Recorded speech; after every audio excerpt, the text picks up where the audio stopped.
Done. A very hearty and warm welcome to all the distinguished delegates and experts. We at Intas Pharma always endeavor for dissemination and discussion of scientific data. On similar lines, we have assembled today for another expert talk from an international speaker, Dr. Nelson B. Watts. At this juncture, I take the opportunity in welcoming the faculty from Chennai. And this is the brief agenda, just to know that we'll be having a 30 minutes talk by Dr. Nelson B. Watts, followed by a brief Q&A session. So at this juncture, I take the opportunity in welcoming Chennai faculty. We have with us Professor Dr. Nalli R. Yuviraj. He's Professor of Orthopedic Spine Surgery, retired Ortho Spine Surgery Division, Institute of Orthopedics and Traumatology, Madras Medical College and Rajiv Gandhi Government General Hospital. We also have with us Dr. Jayamurthy TD. He is Senior Consultant Orthopedic Surgeon at Apollo First Med Hospitals, Chennai. We also have with us Dr. G. Balamurli. He's a Consultant Spine and Neurosurgeon at Kaveri Hospital. From Hyderabad, we are privileged to have with us Dr. Krishna Subramaniam. He's lead surgeon and senior consultant in the Arthroscopy and Joint Replacement Unit, Department of Orthopedics and Sports Medicine at Yashoda Hospitals. Also, we have with us Dr. V. Surya Prakash Rao. He's consultant orthopedic and spine surgeon and formerly associate professor at Department of Orthopedics, NIMS. Thank you again, sir, for all the support that you've given us. We also welcome the audience from Trivandrum, Vizag, and Bangalore. Thanks for joining us.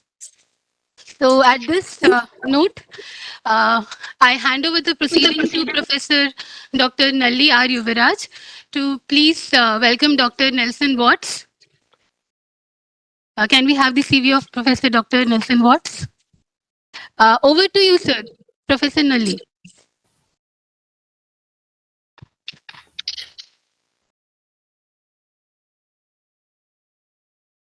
Brief introduction.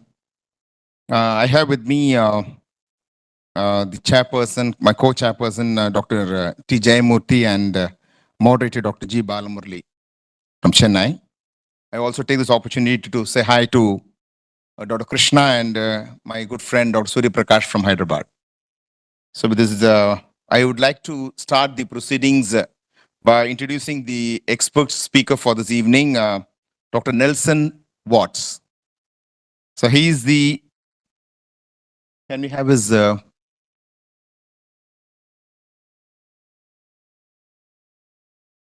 he is at present the director of Mercy Health Osteoporosis and Bone Health Services, Ohio. And he served as the president of the American Diabetic Association and the president of the American College of Endocrinology. And he's been the president of the International Society for Clinical Densitometry. And to add to his credits, he has published around 163 original articles and authored around 10 books and 55 books, chapters in various books. And he also has numerous awards to his credit in the field of medicine and research. He is going to speak to us on one, I don't know whether I can call it a topic which has been discussed over the years on the use of teriparatide in fracture healing. So we are aware that this is wonder drug for osteoporosis, and now as an extended indication, can we use this for treating fractures? So the fractures which are failing to unite. I think this is I think it's going to elicit a lot of questions after the lecture by Dr. Nelson Watts. So I take this opportunity once again to welcome Dr. Nelson Watts to deliver his lecture. Great. Thank you for your kind invitation. Let me see if I can get my presentation back up. It tested out just fine earlier. I welcome this opportunity to have this discussion with the group. Let me see if that's getting me somewhere.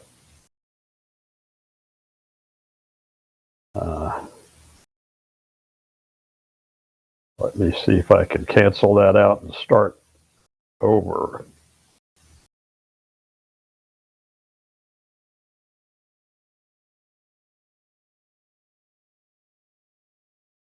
So let me just bring up my presentation and see. I am seeing my presentation. Can someone from your end tell me if you can see my slides? So we cannot see your presentation. You need to Okay. share it. I'm trying to share and the share doesn't work this time. There we go. Is that it? No, we Can you cannot see? see your presentation, sir. All right. Well, Sir, I would request you to open the link and share it through the sharing option, sir. well, that's what I'm doing, but it's not getting me there. So let me cancel and start over. So there's a share link that I used before. And I want to share my screen. And I want to share a window. Or the entire screen, but it's not getting me where I want to be. Let's see where that gets me. Yes, sir. Now you need to change the tab. We're close, but let's see if now I Yeah. can bring in the PowerPoint, which is there. Can you see that? Yeah, No, we are sir, able to we- hear. We are able to view your screen, sir. Can you Yep. see the slides? No, we cannot see your slides, sir. Okay. Well,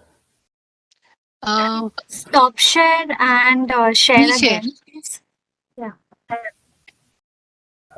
so let me cancel that. I'm back in the meeting.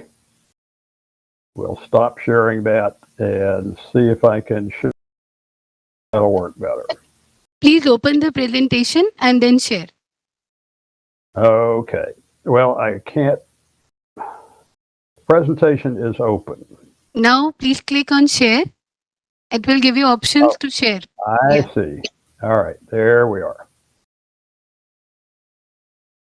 Can you see your slides? It says loading. So let's see if this will work.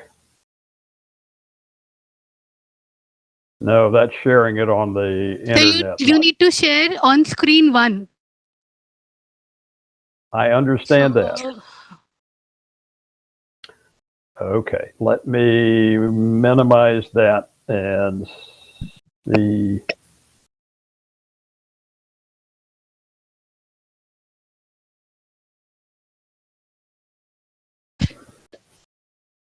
so you can put off your presentation, close it, Okay. reopen All it, and then reshare it. Let's try that. Yeah. It's there. Are you on WebEx window? I am in the WebEx window. I have minimized it, and let me find So the. if you go on share button, then you can share your entire screen. Okay, right now I can't pay attention to you because I'm trying to find the presentation. Let me just reopen the window, and it should be right there, and it's on my screen. Now let's see if this share does anything.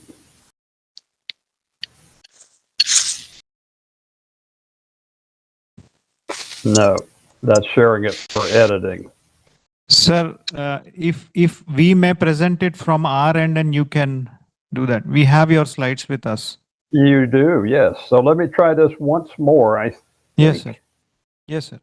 If I can move it over there and bring it up to presentation.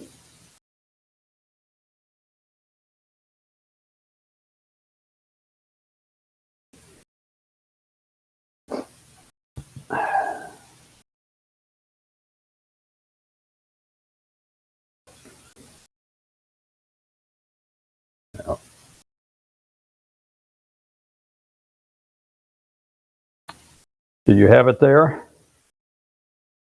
Can you see it? No, sir. Okay. Well, if you can bring it up from your end, and if I can't control it, I can just ask for the next slide. I can see my.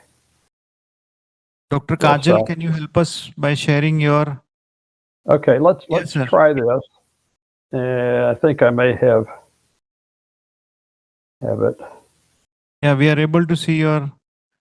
Yes, sir. Yes. Yes, sir. We are not able to see your presentation, sir. You have it. I'm sorry for the technical difficulties. I thought we Yes, had sir. it all Thank you, straightened sir. out. Okay. Thank you, sir. And thank you for the opportunity. I wanted to broaden the topic a bit and talk about fracture healing and anti-osteoporosis therapy. I think as orthopedists, it's important to know whether or not the drugs that we use medically to reduce the risk of fracture interfere with the normal work that you do to take care of patients with fracture. Fracture healing is not the same as non-union, so we'll keep that in mind as we go along. I owe a gratitude to several colleagues who helped me and provided information for the talk that you'll be hearing this evening.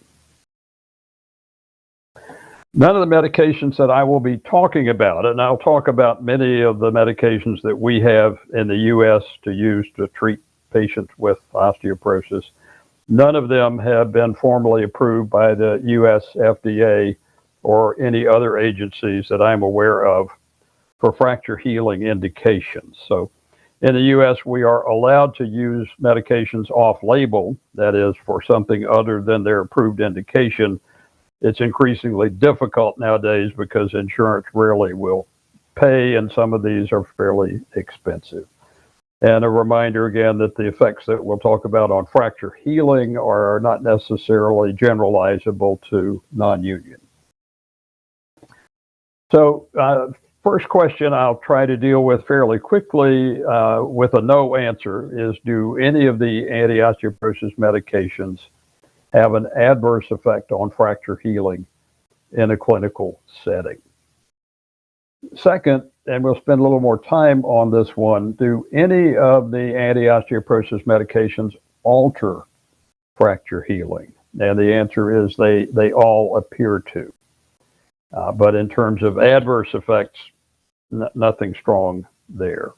And then finally, are any of the anti-osteoporosis medications of use in fracture non-union?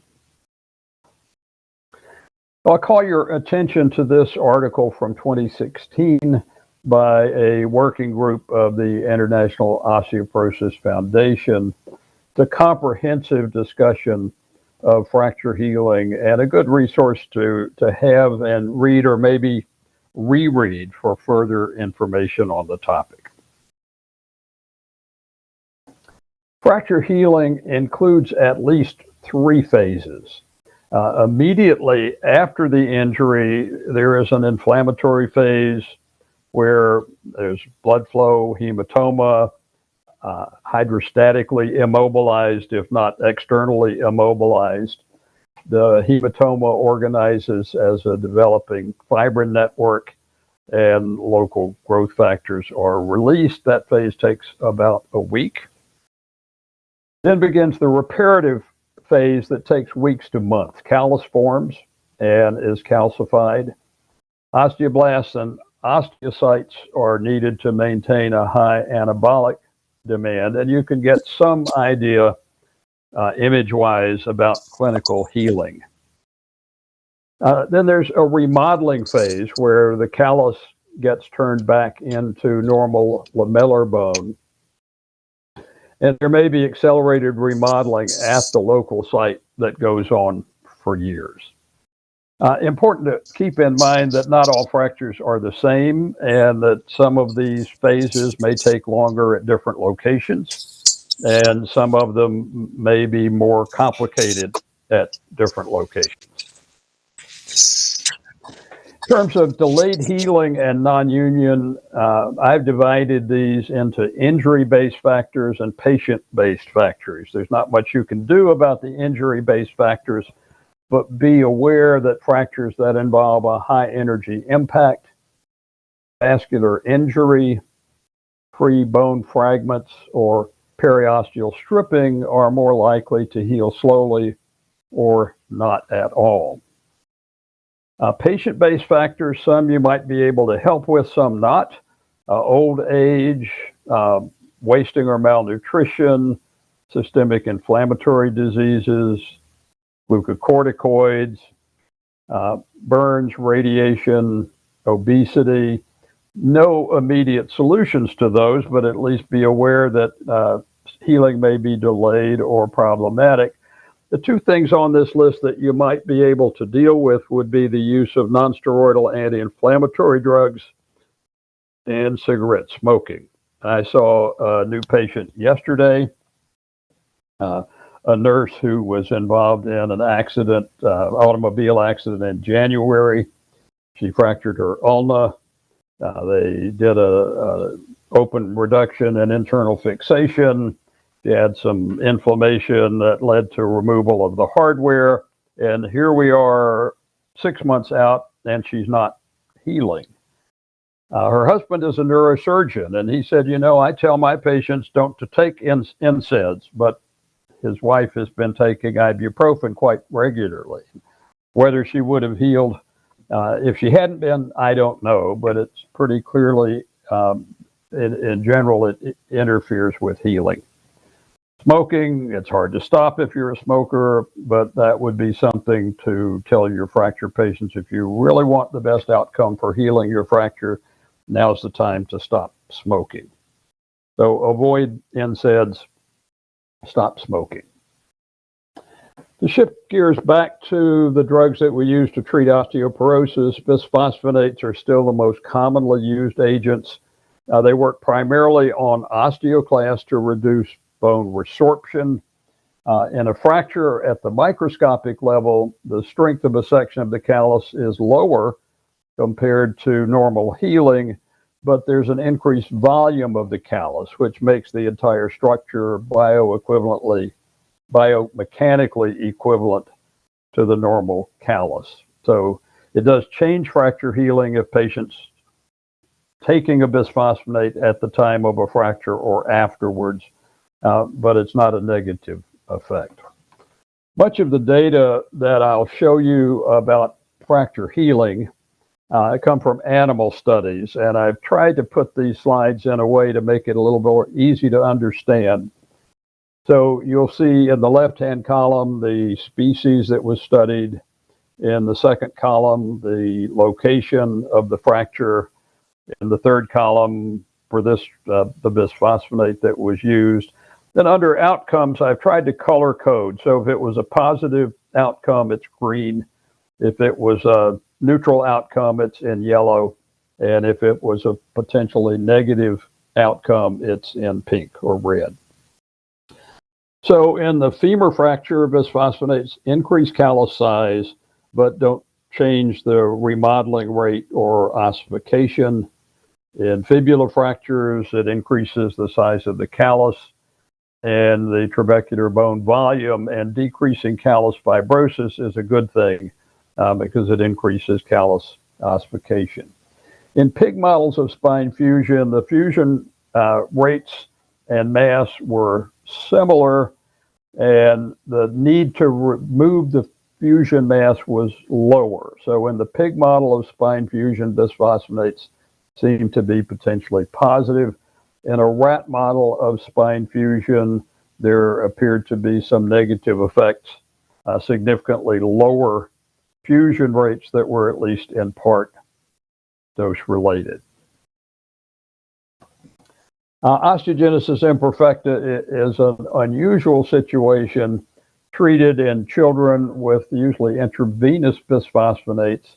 Often, in addition to fractures, they will need osteotomies, and the studies suggest that bisphosphonate pamidronate given intravenously doesn't affect the healing of fractures, but it does delay the healing of osteotomies. Important when there's a broad comment like that to get some idea of how much.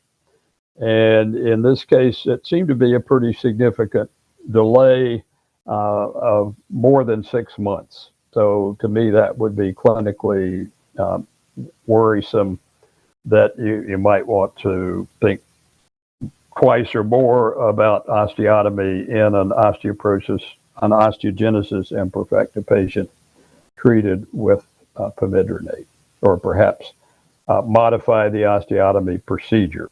I don't do those, so I don't know what those alternatives might be. In people not with OI, but just general folks who have wrist fractures, with surgical fixation, bisphosphonate treated patients had a longer healing time.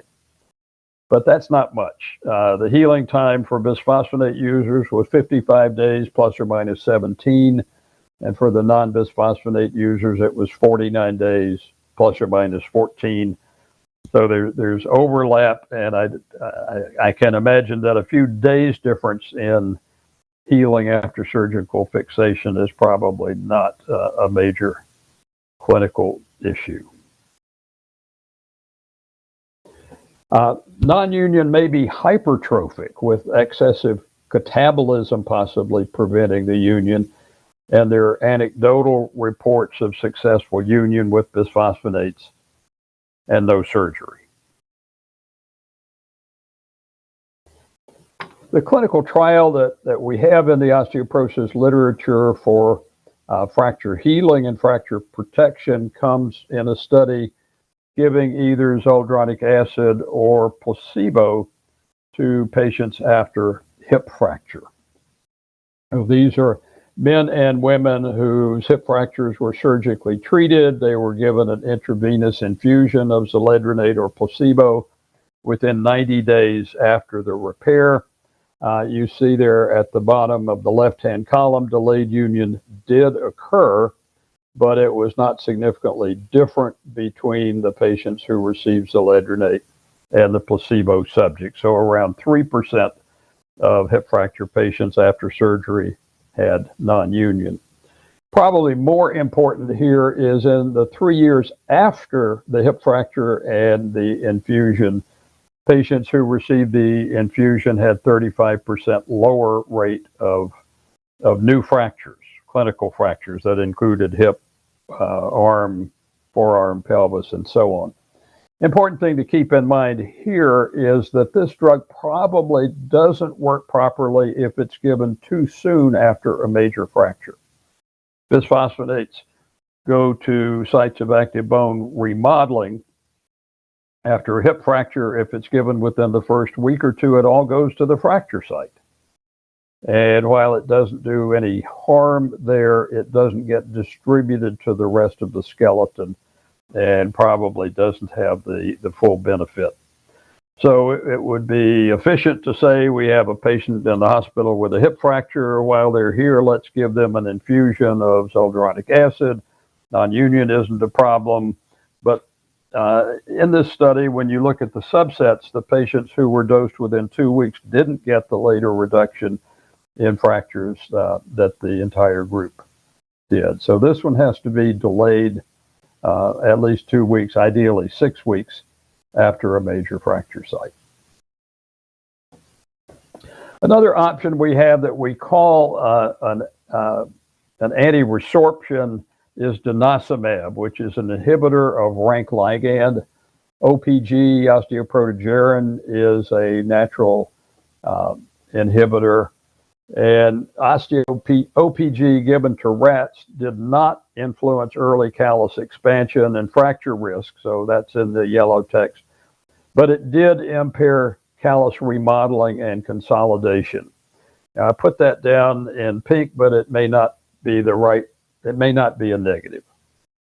So in mice, giving an antibody to rank ligand didn't have an effect on fracture healing.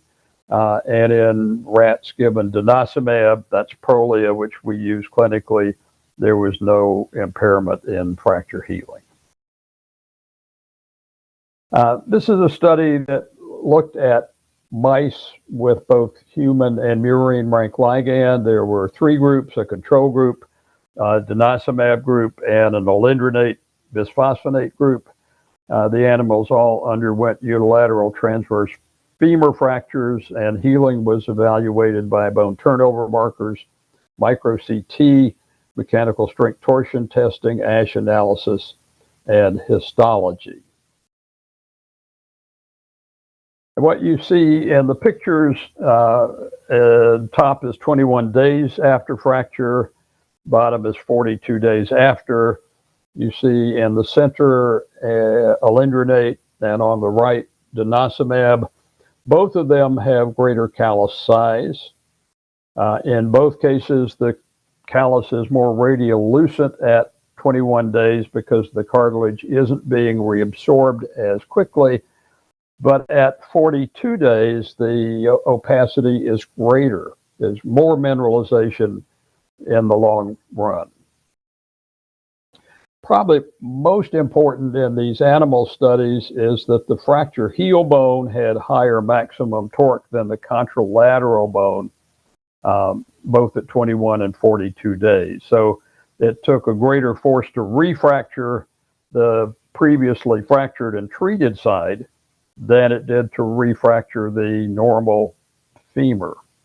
You can see at the top picture, and most of the control animals, refracture occurred at the site of previous fracture, where in the bottom, rat treated with denosumab, fractures mostly occurred outside of the previous fracture site, indicating that the eventual union is actually stronger under the influence of denosumab, similar for bisphosphonates, than it would be with normal healing. The last medication that we have to use is an inhibitor of sclerostin. Sclerostin acts in the Wnt signaling pathway that is important in osteoblastogenesis. There are rearrangements in the cell that lead to target genes being activated, and mesenchymal stem cells differentiate into mature osteoblasts. Sclerostin is made by osteocytes. It inhibits this pathway, and the human experiment in nature is a deficiency called sclerostiosis, where patients with a double dose of this gene have extremely large and dense bones. Subjects with a single gene mutation look like the rest of us, but have bone density that's 2 or 3 standard deviations higher and almost never fracture. So it's possible then to block sclerostin. Sclerostin inhibits these intracellular processes and leads to the lack of osteoblasts.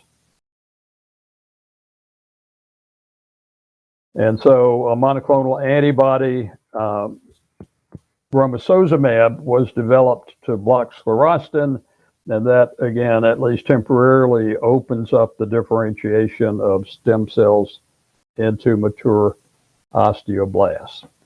Studies in rats show that over the course of the skeleton, there's improvement in bone mass and bone architecture and improvement in bone formation.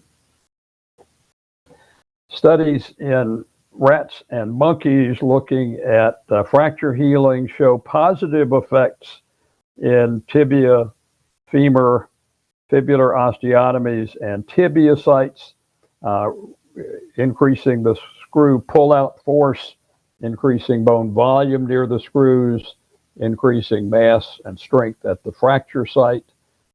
Less callus cartilage, therefore more bone, smaller fracture gaps, increasing the speed of healing and increased bone volume both by micro-CT and bone histology. So reason to think that this dual action, partially anabolic agent might help speed fracture healing. Turning now to parathyroid hormone, or teriparatide, another agent that is largely anabolic. The yellow structure shows the first 34 amino acids, which is the business end of human parathyroid hormone 1 to 84. So this is an anabolic therapy for osteoporosis. It stimulates mesenchymal stem cell recruitment and osteoblast differentiation, stimulates VEGF expression, and works through signals similar to PGE2. There are 15 non-clinical studies of fractures that demonstrate that it enhances callus volume and quality, improves callus calcification, improves biomechanical strength, and reduces time to fracture healing. So a reminder, this doesn't talk to us about non-union, but it does suggest that patients treated with teriparatide may heal their fractures faster than they would without. So in the other instances, I was raising the question, if we're treating a patient for osteoporosis or considering initiation of treatment for osteoporosis at the time of a fracture, would that lead to any worse outcomes? And I think the answer to that is no, with the footnote about the proper timing for intravenous zoledronic acid. But would romosozumab or teriparatide actually speed the healing of fractures, and what situations might that be clinically important? These are the data from the animal studies, 2 femur fracture studies in rats and a spine fusion model in rabbits. I don't have time to address the use of these drugs in spinal fusion, spinal instrumentation, but there's certainly strongly suggestive evidence that treatment with teriparatide before and for a period after spine fusion may improve those outcomes. But here for surgically induced femur fractures, you can see increased callus size, increased bone mineral content, increased mechanical strength at the fracture site. And in the spine fusion models, the fusion rate improved. I'm a little skeptical when only 30% of the control animals had a good outcome. So I'm not sure how good these surgeons are at operating on rabbits, but clearly the rabbits did better when they were given teriparatide. So can teriparatide achieve similar effects in humans on fractures using the approved dose, which in the US is 20 micrograms subcutaneously as a daily injection? There are dozens, maybe hundreds of anecdotal studies like this one.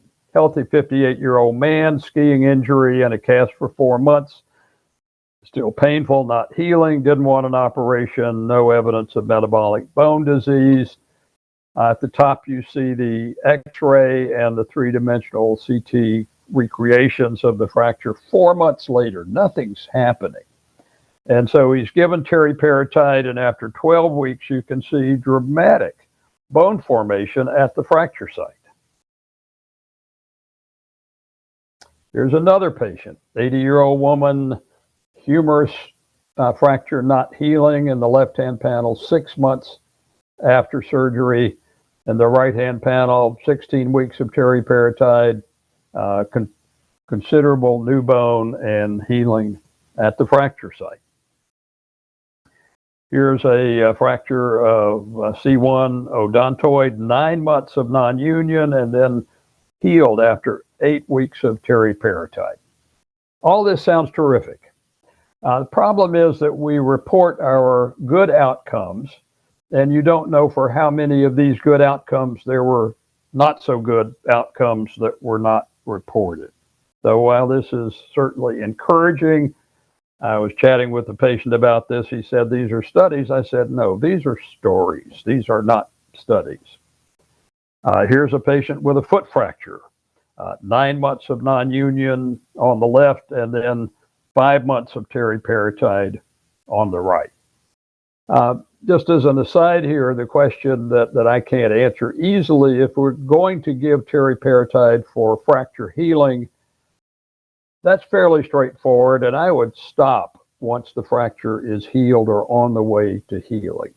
If we're doing it for non-union, you need to have some idea about when you might see an effect. And again, some of these were 16 weeks, some of these were 5 months. It's not something that I would continue much longer than 2 or 3 months if we're not seeing an effect. So this is a case series that gives you some idea that this is fairly often the outcome. Susan Bucata was at the University of Rochester when she and her colleagues did this study. She's now at UCLA. You can see this is a total of 140 fractures, mostly women. Most common fracture site was spine. The next most common was hip or femur. You've got a few at other locations. So they treated them all with teriparatide. There's no control group, so we don't know what this would have been like otherwise. But they found that 93%, 135 out of 145, had radiographic and clinical union of the fracture. It's hard to think it could be much better than that. 6 had partial radiographic union and functioned as a healed fracture. And only 3%, didn't show any improvement. 1 was a humerus fracture, 1 was femoral neck, and 2 were cervical spine fractures. So this would at least be suggestive that this could be helpful in non-unions. Well, what about fracture healing in general?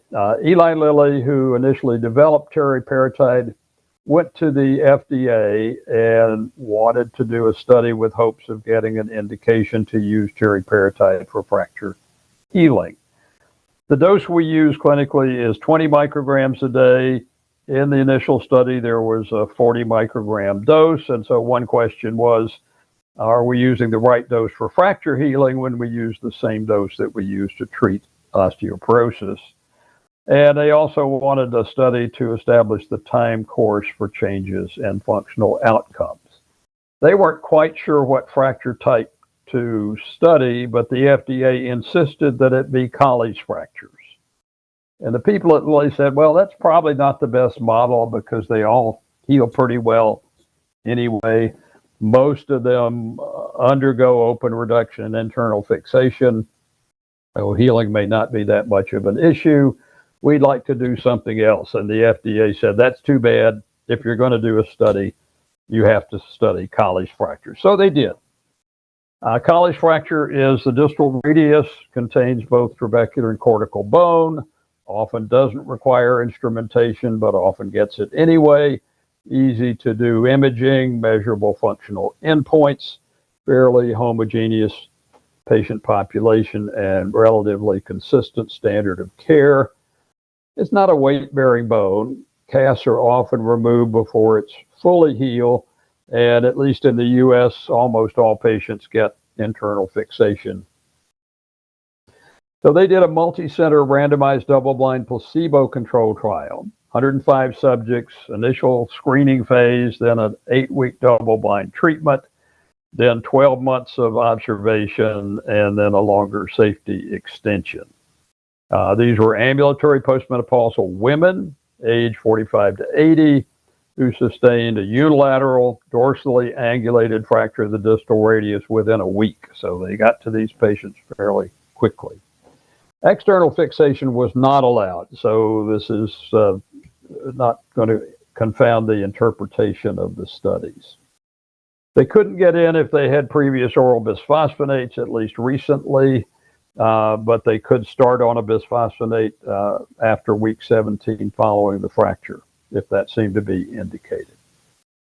So they had 102 women. They looked at the time to bridging 3 or 4 cortices. The study was powered for the higher dose group, and in that group, they found no difference. They did see an improvement in bridging time with the lower dose, which is the dose that we use clinically. That was highly statistically significant. Whether that's clinically meaningful or not, I don't know. So hard to know then whether that's going to make a difference or not, but certainly something that if you can get it, it's worth doing either for a fracture that's slow to heal or for a delayed or non-union. I am afraid that not much is known about the causes for non-union, and I was excited to find this paper. I think it's actually 2016 on the epidemiology of fracture non-union in 18 human bones. I know some of the investigators who are academic orthopedists, but the sponsor for this is a manufacturer of external bone stimulators, which is another something that you might want to keep in mind for slow healing or non-union. I'm disappointed that they sort of lump together all the bones, because I suspect that the reasons for non-union would be different at different locations. I've tried to highlight these in color. So the yellow ones are things that you can't really change: number of fractures, operative treatment, open fracture, high energy, but just be aware that non-union is more likely. The orange ones, or you can't do much about: osteoarthritis, rheumatoid arthritis, diabetes, osteoporosis, male sex.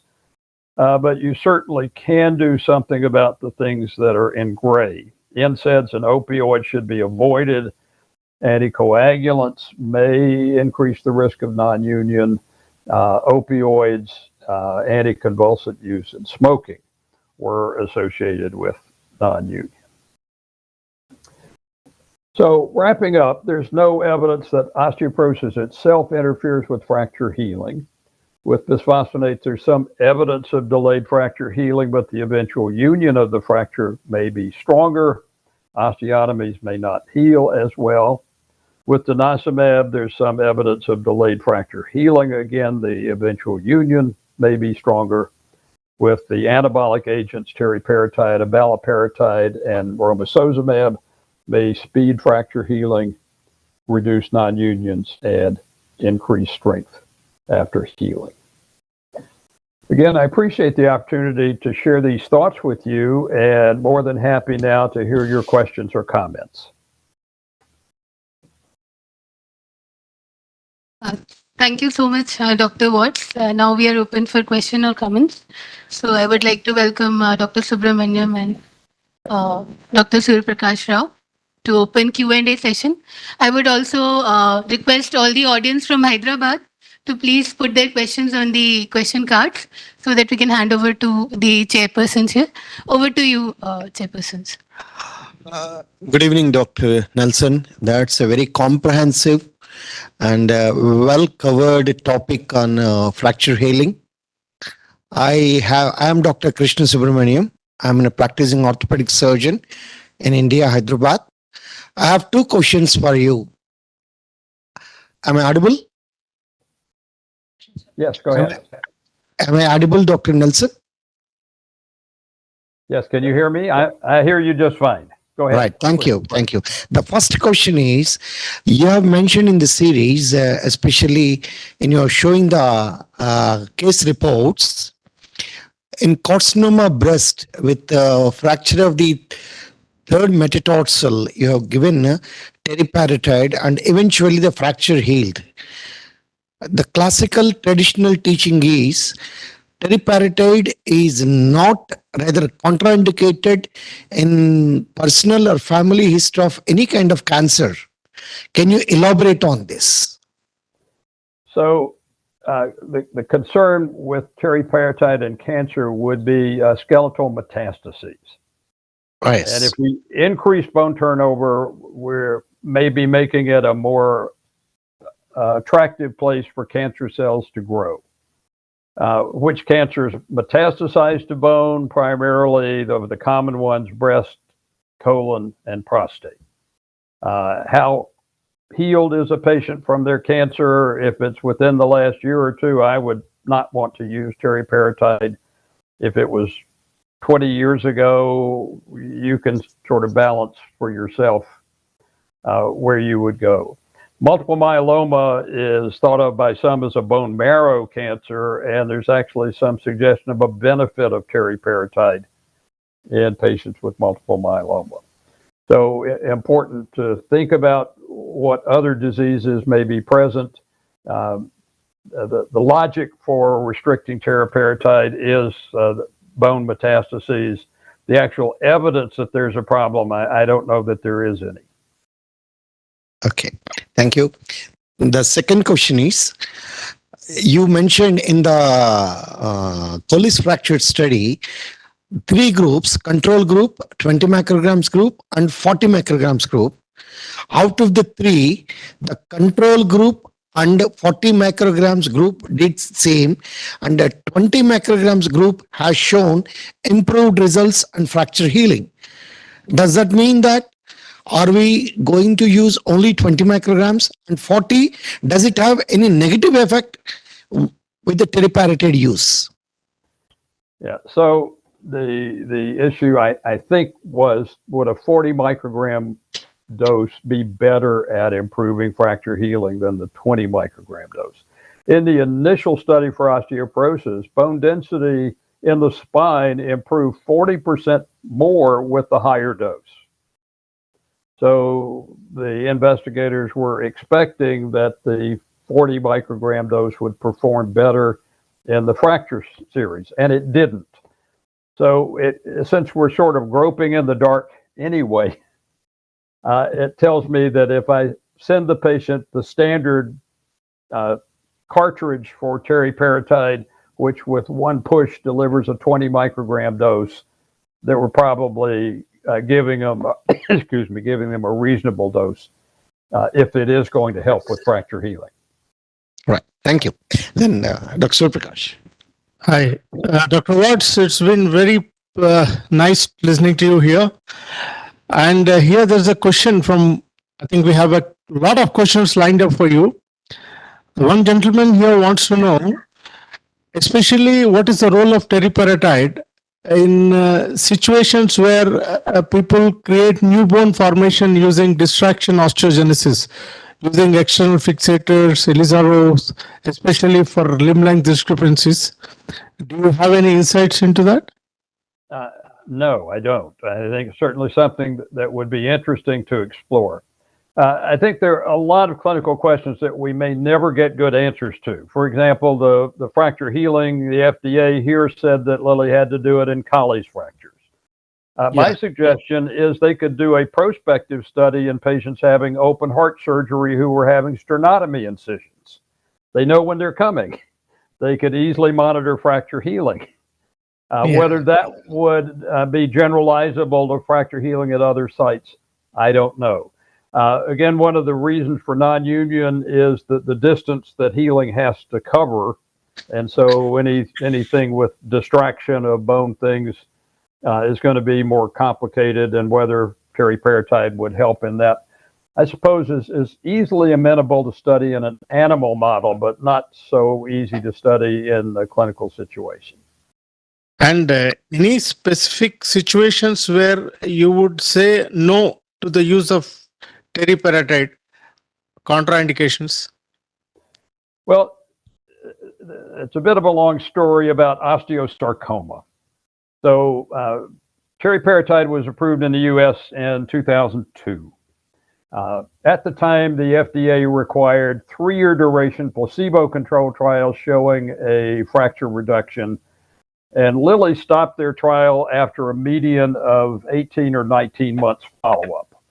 They stopped it because in the basement at Lilly, investigators were injecting rats with doses that were 8 to 50 times higher than the human equivalent, and the rats were all dying from osteosarcoma. So Lilly said, we'll stop our human studies. They didn't talk to the FDA or anybody else when they made that decision. Eventually, the dust settles, and it turns out if you treat rats with the human equivalent dose, they do just fine. If you treat other animal species, including humans, with the human equivalent dose, they do just fine.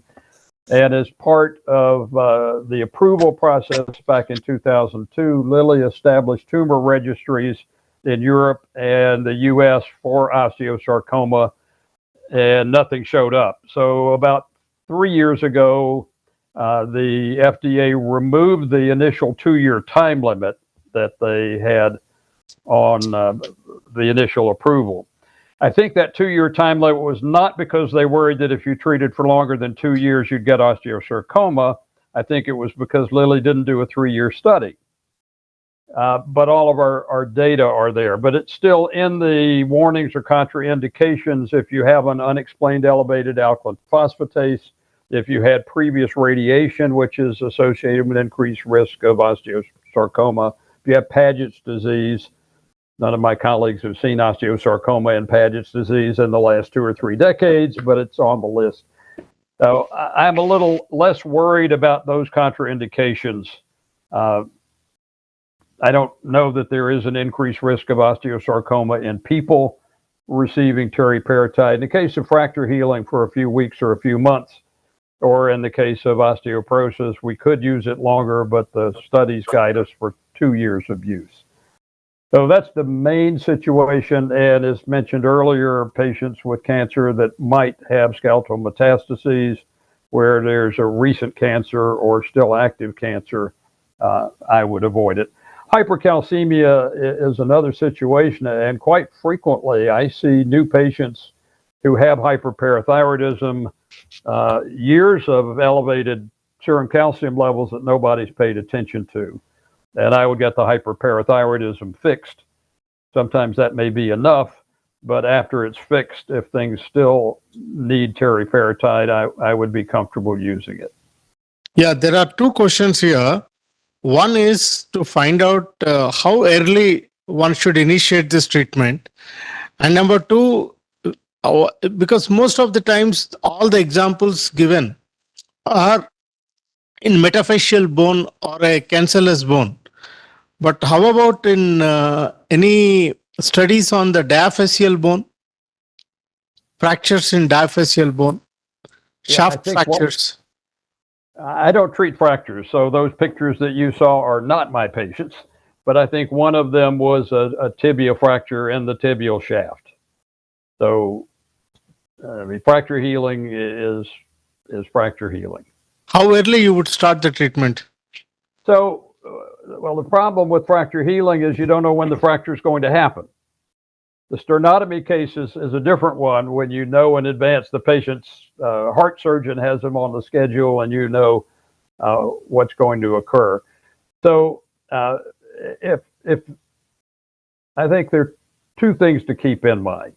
One is there a situation where you would like to speed healing of a fracture that's just happened? Right. And then you would initiate treatment at the time. If it's non-union, you have to have some idea of what's the usual healing time. And if you're halfway there and there's no callus formation, what else do you want to do? And in addition to teriparatide, when I've been involved in these situations, I've suggested that you may want to reoperate and put in some cadaver bone. You would want to use an external bone stimulator. You want to immobilize the fracture. You want to limit weight bearing, no NSAIDs, no opioids, no smoking, everything possible to get a good outcome. And if you do get a good outcome, you'll never know how much was teriparatide, how much was the external bone stimulator, how much was the cadaver bone. It's all part of a package. Right. Having started teriparatide, what is the minimum duration of therapy for the fracture healing? That's one. Does it change from bone to bone? I expect it does change from bone to bone, but again, the amount of information in the literature is really limited. I found a website called Radiopedia, and on Radiopedia, it tells you the expected healing times for fractures at various locations. And it would range, for example, for a forearm fracture for up to 12 weeks. Okay. So I would be thinking of, if it's 6 to 12 weeks, let's see what's happening at 6 weeks. And if nothing's happening, I would start thinking it may be time to do something now, not wait till 12 weeks and see. A question is, if there is a non-union, how long does the non-union Does it matter the duration of the non-union as to the response to teriparatide, bone stimulators, cadaver bone, whatever? And some of the studies that I shared with you, the stories that I shared with you, suggest that the non-union may go on a long time, and within a matter of a few weeks, with the right circumstances, it will get better. But I would have a sense that the sooner you start work on it, the better the likelihood of outcomes that you'd be happy with. Thank you. One is very curious to know whether bone marrow aspiration, injections, PRP, and teriparatide, or do they all work the same? And also, along with teriparatide, when suppose somebody adds up denosumab or bone marrow aspiration, would it hasten the healing? Yes, I'm not familiar with bone marrow aspiration as a part of fracture healing or osteoporosis, so don't try to educate me on that. I'll just have to say I don't know. If we're treating osteoporosis, we look at the studies that have been done, and they're almost always in patients who are treatment naive, or if they've been treated with something earlier, they've been treated long enough ago that that treatment shouldn't affect the new treatment. There's a small study that treated patients with osteoporosis with either teriparatide, denosumab, or the combination. And in 2 years with the combination, bone density gains were much better in both hip and spine compared with denosumab alone and compared with teriparatide alone. Teriparatide didn't do much at all at the hip. In the second 2 years, the patients getting the combination stopped teriparatide because at the time there was a 2-year limit, continued with denosumab, and continued to gain. Patients who were given teriparatide and then changed to denosumab also continued to gain, and at least in the spine caught up and exceeded BMD gains that were seen in the initial combination group. But patients who were given denosumab and then teriparatide actually lost bone. So most of us would say that you wouldn't want to take a patient who's doing well on denosumab and change them to teriparatide. Now, I would love to see a study what would happen if you added teriparatide to denosumab. And I've had a few calls from spine surgeons. Dr. Watts, you have a patient with osteoporosis. They've been on denosumab for 4 years, 5 years, something like that. We want to do a spinal fusion, and we'd like them to get Forteo. And I have in 3 patients added teriparatide to denosumab, and anecdotally seen some improvement in bone density. The patients and the surgeons seem to be happy with the outcome. But I wouldn't change someone from denosumab to teriparatide. So what would be ideal follow-up treatment in patients whom you have treated with osteoporosis with, say, 18 months of teriparatide? You would recommend bisphosphonates or denosumab as of today?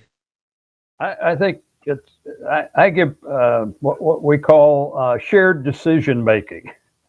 So I tell patients you've got several options. It's pretty clear that if we really think the patient should have an anabolic agent treatment for osteoporosis, like teriparatide, like romosozumab, that it's probably best that that be the initial therapy. Because if we do denosumab first, I just told you I wouldn't change them to teriparatide because of this small study that suggests they'll lose ground. If they have a bisphosphonate first, the studies suggest there's a blunting of the response to teriparatide. So if I'm seeing a patient starting from scratch, what can we do? And their bone density's off the bottom of the scale. They've had some recent compression fractures where speeding fracture healing might be a good thing. I'd like to start with teriparatide. The gains in bone density that you see reported in these studies represent the average for thousands of participants. And it's a trap to fall into to think that everybody responds like that. To be average, say in a 10-year study with denosumab, the average gain in the spine was just over 20%, in the hip just under 10%. I see patients who are double that, and I see patients who don't gain at all. So to get an average, you have to have better than and worse than. And I see some patients treated with oral bisphosphonates who have spectacular gains in bone density. Not many, and I don't know in advance how to know who they are, but I'm not averse to a patient who say, well, it's an inexpensive treatment. If I want to stop, I can. Let's try an oral bisphosphonate. And if after a year or two you decide you'd rather change to denosumab, we can do that. And there are at least 4 studies switching patients from bisphosphonates to denosumab that suggest that's not unreasonable. If they'd rather change from teriparatide to denosumab, that's fine too. One more question. Fracture healing patients in chronic kidney disease on dialysis using teriparatide, any guidelines? That's perfectly okay. It doesn't affect the kidney function one way or another. There is a dialysis-induced problem called adynamic bone disease. Without a bone biopsy, you would see a low bone-specific alkaline phosphatase as an indicator of that.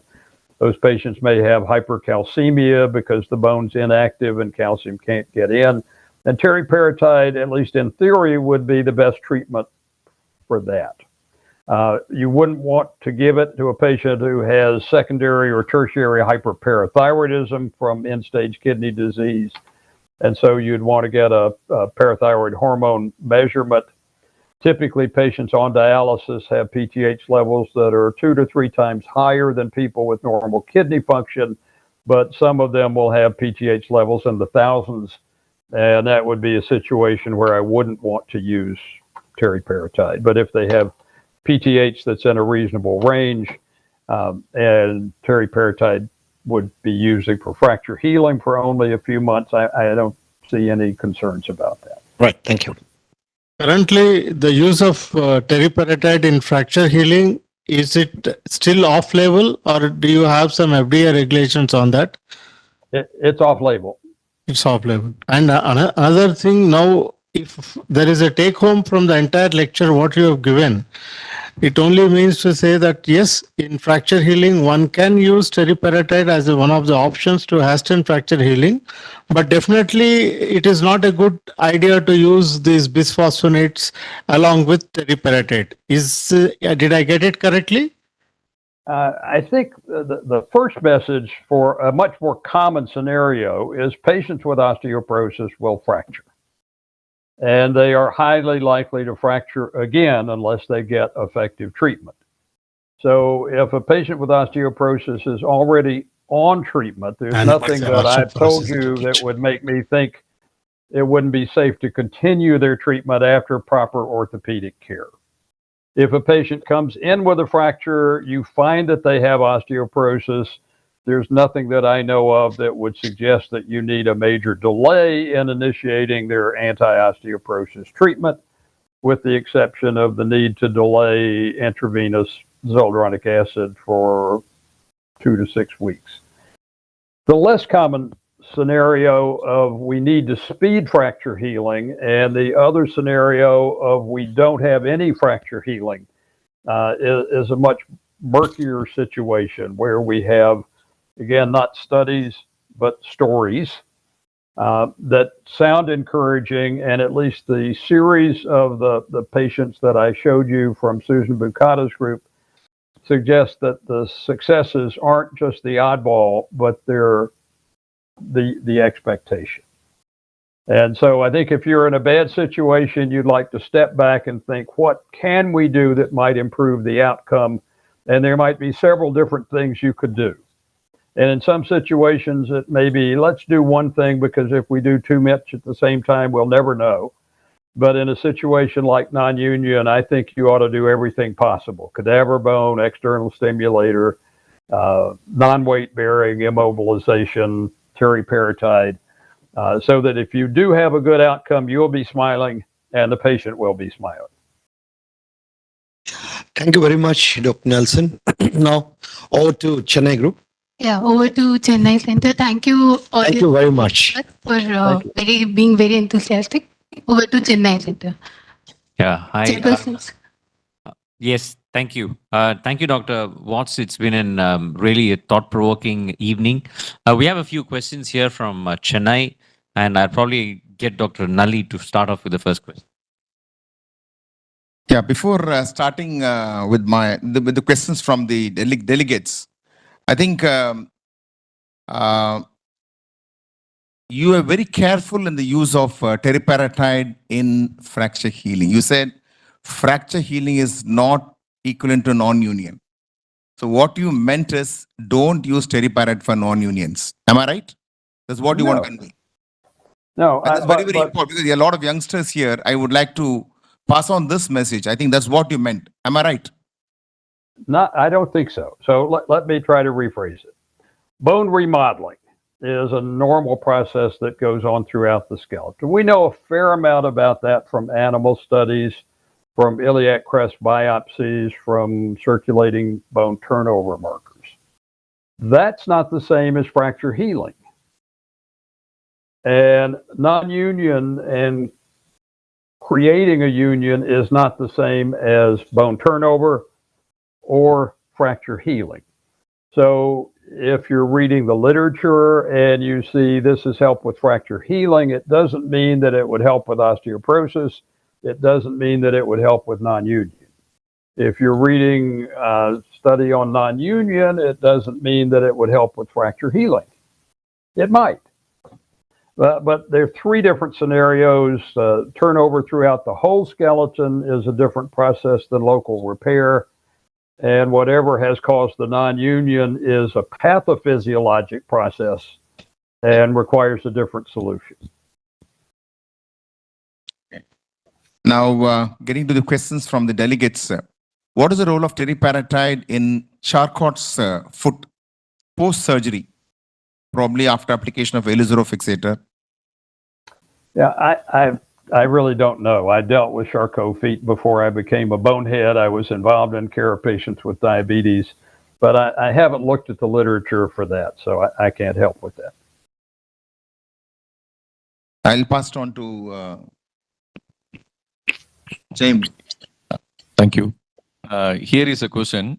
What is your opinion on usage of teriparatide before or after spinal fusion surgery? So I have strong pressure from my local spine surgeons, orthopedists, neurosurgeons, to treat patients with teriparatide before they do instrumentation. I am not aware of any data that suggests that patients with osteoporosis have different outcomes from spine surgery than patients who don't. I've looked for that. I've talked to some academic spine surgeons and they tell me, well, there's not any. But the conversations I have with my spine surgery colleagues says, I have a gut feeling that patients with osteoporosis don't do as well. Oh, and so the question then is, since spine surgery is often needed in older patients, should they be evaluated for osteoporosis beforehand? I think they should. Does whatever we choose for their osteoporosis management alter the outcomes of spine surgery? And there's at least suggestive evidence that teriparatide, of all the options, may lead to a better outcome. But there's also suggestive evidence that bisphosphonates or denosumab might also lead to a better outcome. So I am more than happy to try to please my colleagues. And if a patient with osteoporosis would be a candidate for teriparatide anyway, I'm more than happy to try to get that for them. The questions that I haven't gotten good answers to is let's say we knew that teriparatide was the right thing to do in those patients. How far in advance of the spine surgery should we start? And if it's just for that, how long after the spine surgery should we continue? And I periodically get patients who say, well, Dr. So-and-so sent me to you for Forteo, but we don't know even if or when I'm going to have a spine operation. My thought there is, well, do we really want to do Forteo now and then find out that we've used 2 years worth and later they need spine surgery, but they've had to change to something else? Now we don't have the 2-year time limit, so that may be more of an academic question than a practical question. So if they are scheduled for surgery, they're candidates for teriparatide, and we can get it for them, more than happy to use it. Oh, thank you. And there is one more question. And what's your view on sandwich therapy using teriparatide and bisphosphonate? If so, what is the duration you would like to use? So most of the studies that we have with teriparatide are 2-year duration. And again, that's because the initial label in Europe restricted it to 18 months and the US restricted it to 2 years. The European label changed. And I know in the US that restriction was removed. I don't know about Europe, and I don't know that it matters because I still use it the same way. And if I were going to do it, there's absolutely nothing to suggest that combining it with something else for initial therapy would get us better outcomes. Well, let me back up. There is that small study that suggests that denosumab and teriparatide together for osteoporosis probably give a better outcome than either one alone. And I don't know that teriparatide does much to protect against hip fracture. We have limited options for men with osteoporosis. And for the male patients that I see who are -6 in the spine, -6 in the hip, I try to do teriparatide and denosumab together, not a bisphosphonate and teriparatide. There is data from a colleague, Felicia Cosman, that suggests if you're on a bisphosphonate and you then want to use teriparatide, you may do better to continue the bisphosphonate and add teriparatide rather than switch from the bisphosphonate to teriparatide. So it's suggestive, not conclusive. Okay. So thank you. I have one more question. See, you have treated someone, postmenopausal woman who is around 70 years with teriparatide. And fine. After 10 or 15 years down the line, there is a fracture and there is a delayed union. Can you use teriparatide again for promoting the healing, fracture healing? Medically, yes. In the U.S., again, the 2-year time limit was removed. I think it was 2019. And it had a boxed warning about osteosarcoma and not to use it in patients with previous external radiation or breast cancer, young patients, Paget's disease, unexplained elevation. All that information is still there, but they took the box away. So the FDA is less concerned. The problem, again, if it's not an indication, is getting insurance to pay for it. And if we're using it to treat osteoporosis, that's the indication. Some of the insurance companies are approving it, and the patient says, I can't afford $1,000 a month copay. We have access to a biosimilar in the U.S. It's less expensive acquisition cost than brand name teriparatide, and it has a little bit less of a copay, but for most of my patients, it's not affordable either, even if insurance approves it. So if it's for a non-approved indication, it's the acquisition, the insurance out-of-pocket cost thing that would drive yes or no. Patient I saw yesterday is the wife of a physician, and he said if we need to pay for Forteo or teriparatide, we'll get it. And again, it's for a non-union, so maybe you'll only need it for a month or two. But if it's a typical osteoporosis management where we'll do it for 2 or 3 years, $1,000 a month is more than what most of my patients feel comfortable in paying. So thank you. Thank you. Hi, Dr. Watts. A question from me and a few questions from delegates. you have a patient in their 70s who comes with a fresh osteoporotic fracture. What is the protocol that you use in your practice as to what's the treatment regime you use? Sort of depends on where the fracture was. The spine fracture. Sorry. An osteoporotic spine fracture. Okay. And it depends on their bone density. So if it's a patient who's sort of where you'd expect them to be at age 70, but they've had a spine fracture and that happens, I would probably, well, regardless of bone density, think about an anabolic agent to start with. And we have 3 options for women. We have teriparatide, we have abaloparatide, and romosozumab. Romosozumab seems to give a better response in bone density at the hip. So in a patient who's low in the spine, fracture in the spine, low in the hip, I would prefer to use romosozumab because it's a 1-year treatment, better coverage, lower cost for the patient, and a better response at the hip. Choosing between teriparatide and abaloparatide, abaloparatide has a greater BMD response at the hip on average, but a lot more side effects in my experience.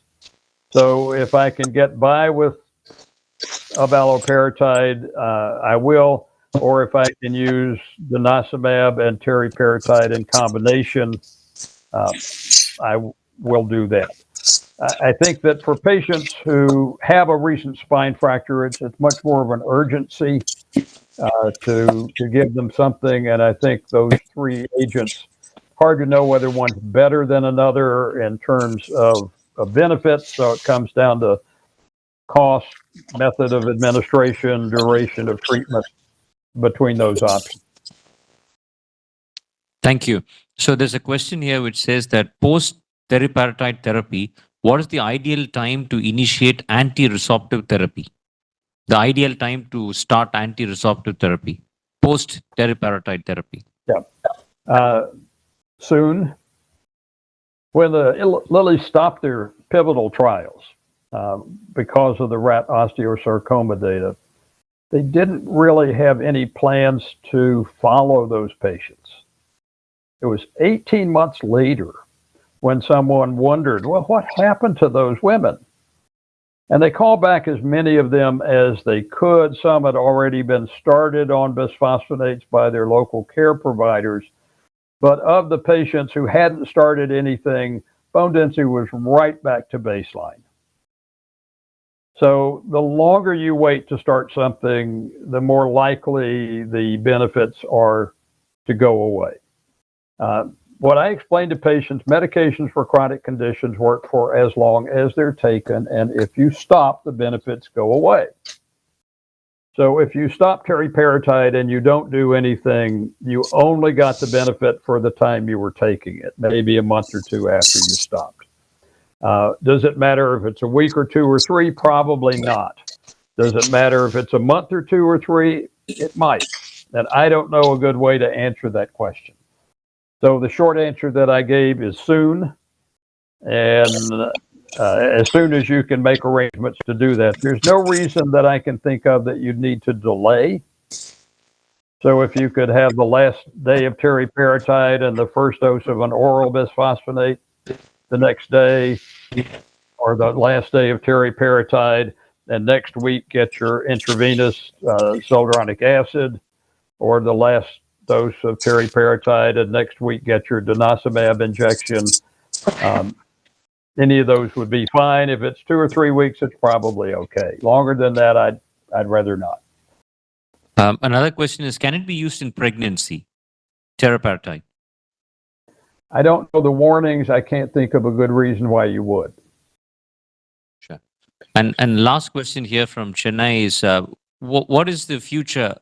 Are there any multi-center trials on way?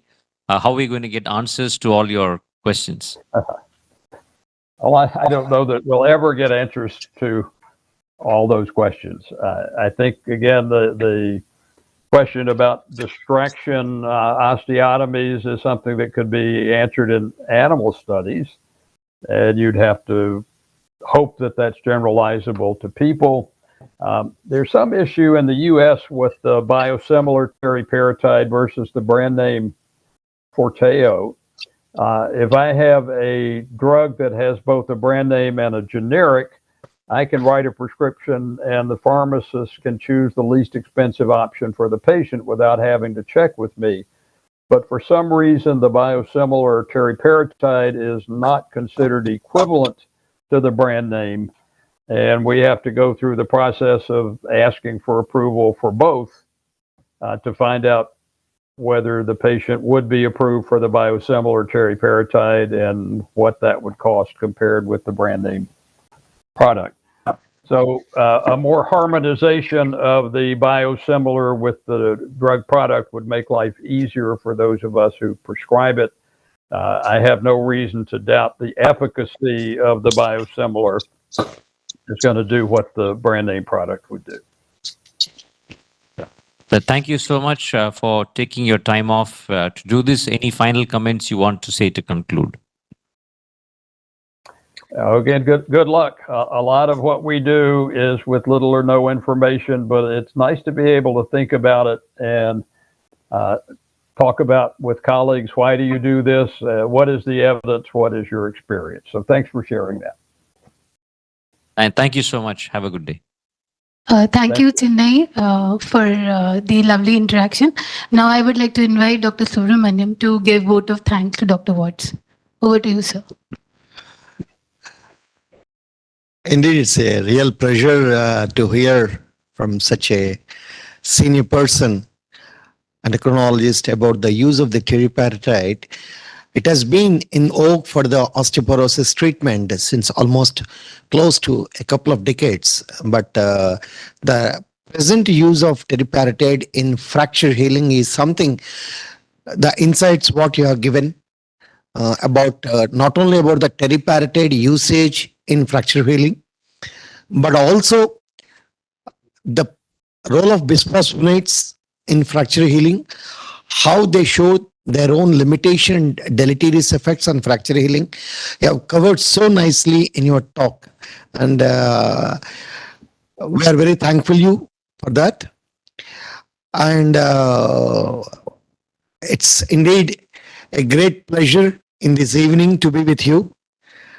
And my sincere thanks on behalf of all of us from Hyderabad, Chennai, Bangalore, and Trivandrum to you, Dr. Nelson. And I wish to have more and more interactions of this kind. Thanks, Intos, for bringing such a senior legendary endocrinologist to give some insights on this beautiful topic. And I thank all the audience for raising so many questions, which are really practical and very useful in our day-to-day clinical practice. And you have patiently answered all the questions. Again, thanks for that, Dr. Nelson. And with these few words, with my co-chair, Dr. Surya Prakash, and my other colleagues from Chennai and other areas, we sincerely extend our thanks to you, Dr. Nelson and Intos. Thank you very much. Thank you. Thank you. My honor. Thank you so much, sir. Now I would like to welcome my colleague, Ms. Anjali, to please hand over the memento to the chairpersons for Hyderabad zone. Dr. Subramaniam, we are very thankful to you for your scientific expertise and the lovely interaction we have had with Dr. Watts. Thank you so much.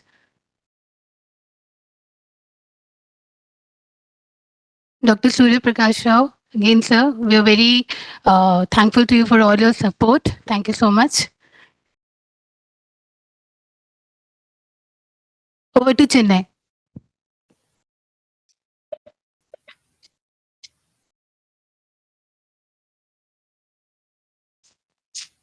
Thank you. Thank you so much, Dr. Nelson, for enlightening us today in teriparatide and fracture healing. Probably this was one of the more comprehensive discussions that we have over a period of time in teriparatide. And I would like to thank our esteemed panelists and speakers here at Chennai, First of all, let me take this opportunity to thank Dr. Nali Yuvraj.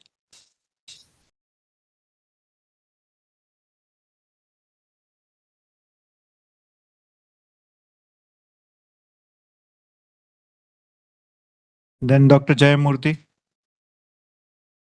Thank you, sir. Thank you, sir, for taking out time.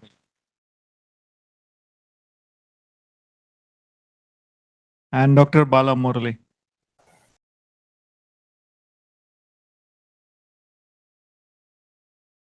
Thank you very much, sir. So, at last but not least, Dr. Nelson, we are privileged to have you for the entire session. Probably we overdid our time, but my heartfelt thanks to for sparing such a wonderful time with us, sir. Thank you so much, sir. So we are logging off from this session. Thank you, sir. You're very welcome. Thank you. Thank you, sir.